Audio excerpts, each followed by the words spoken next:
श्रीचरणकुमार गुप्ता नामधेयस्य सहकुटुम्बानां ततः सहकुटुम्बानां सहबान्धवानां क्षेमस्थैर्यधैर्यविजय अभयायुः आरोग्यैश्वर्याभिवृद्ध्यर्थं श्रीमहालक्ष्मीर्देवता कर्णाकटाक्षवीक्षणावलिद्धर्थं श्रीमहालक्ष्मीदेवता कुङ्कुमार्चनां च करिष्ये। ॐ प्रकृत्यै नमः, विकृत्यै नमः, विद्यायै नमः, सर्वभूतहितप्रदायै नमः। ओम स्वाहाय नमः, स्वधाय नमः, सुधाय नमः, धन्याय नमः, हिरण्याक्षय नमः, पद्माक्षय नमः, पद्मसुंदर्ये नमः। ओम गौरीदेव्यै नमः, देव्यै नमः, कात्यायनी देव्यै नमः, कालीदेव्यै नमः। श्री महालक्ष्मी देवताय नमो नमः। सक्तं हेतुवनापनं त्यजधीरामनसा वाचमक्कता अत्र सकास्य ख्यानजनते भद्रेशा लक्ष्मीर्नीतादिवाची।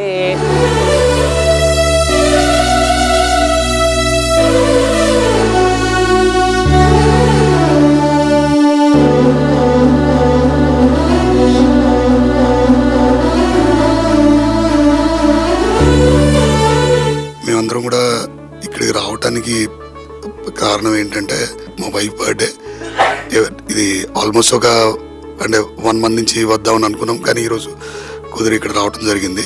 చాలా స్ట్రక్చర్డ్గా రిసీవింగ్ చేసుకోవడం దగ్గర నుంచి అన్నీ ఇక్కడ ఉండే వసతులు ఏంటి అంటే అసలు ఎవరిని ఎక్కడి నుంచి తీసుకొని వస్తారు, రోడ్డు మీద నుంచి ఎట్లా తీసుకొస్తారు, వారికి కావాల్సిన వైద్య సదుపాయాలు కానీ వారికి రోజు కావాల్సిన ఆహార సదుపాయాలు కానీ నిత్యావసరాలు కానీ అన్నీ ఎలా మేనేజ్ చేస్తున్నారు, ఏ ఫ్లోర్లో ఎవరిని ఉంచారు, తర్వాత ఎలా ఎంత పరిశుభ్రంగా ఉంది, ఇదంతా కూడా చాలా వివరంగా మాకు వివరించి ఆ పర్టికులర్ ఫ్లోర్కి తీసుకెళ్ళి దాని గురించి వివరించి ఎవరెవరు చూపించి మా అందరికీ ఇక్కడికి తీసుకొచ్చి ఇంత బృహత్తరమైన కార్యక్రమాన్ని చేసినటువంటి యాజమాన్యానికి అలాగే ఇక్కడ ఉన్నటువంటి స్టాఫ్కి చాలా చాలా కృతజ్ఞతలు.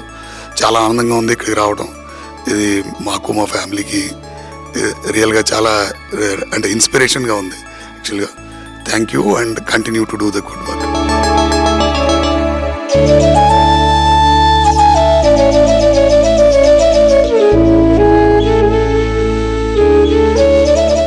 అమ్మా నాన్న అనాథాశ్రమంలోని అభాగ్యుల ఆకలి తీర్చేందుకు మానవతామూర్తుల అన్నదాతల సహాయాన్ని కోరుతున్నాము. ఈ రక్షణాలయంలో జీవిస్తున్న నిర్భాగ్యులకు 3 పూటలా అన్నదానం చేసేందుకు నిత్యావసర వంట సామగ్రి నిల్వలు సరిపోక ఇబ్బంది అవుతోంది. ఈ స్థితిలో ఆకలి తీర్చే మానవతామూర్తుల సాయం కోసం ఈ అభాగ్యులు ఆశగా చూస్తున్నారు. దయగల దాతలారా, వీళ్ళు మీ బిడ్డలే అనుకుని నిత్యావసర వంట సరుకులను అందిస్తే వాళ్ల ఆకలి తీరడం ద్వారా ఆ పుణ్యమంతా మీకే దక్కుతుంది. సేవాభావంతో మీరిచ్చే కేజీ బియ్యంతో 4 అభాగ్యులు కడుపు నిండా తింటారు. 3 పూటల 1800 మంది ఆకలి తీర్చాలంటే ఎంత కష్టమో ఒక్కసారి ఆలోచించండి.